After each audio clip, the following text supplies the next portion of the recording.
साल 1666 दिल्लीचा दरबार वैभवामध्ये न्हाऊन निघाला होता. बादशहा औरंगजेब मध्यावर बसला होता. सरदार, सुभेदार, अमीर उमराव रांगेमध्ये उभे होते आणि त्याच गर्दीच्या दारात उभे होते हिंदवी स्वराज्याचे शिल्पकार छत्रपती श्री शिवाजी महाराज. महाराजांना नियोजनापूर्वक तिसऱ्या दर्जाची जागा दाखवली गेली होती. दरबारात कुजबूज सुरू झाली. हा पर्वताचा राजा, पण महाराजांच्या नजरेमध्ये आग जळत होती. त्यांनी त्या जागेकडे एक कटाक्ष टाकला आणि पुढे पाऊल टाकलं. बादशहाच्या जवळ जाऊन उभे राहिले.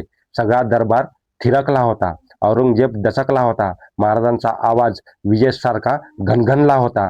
मी छत्रपती शिवाजी भोसले. आमचं स्थान आमच्या शौर्याने ठरतं, कुणाच्या कृपेने नाही. दरबारात शांतता पसरली. कोणी आवाज काढला नाही. मराठ्यांच्या या सिंहाची गर्जना दिल्लीच्या मुघल दरबारामध्ये घुमली होती. औरंगजेबाची नजर झुकली होती. महाराजांनी मान ताठ ठेवली होती आणि वळून बाहेर पडले.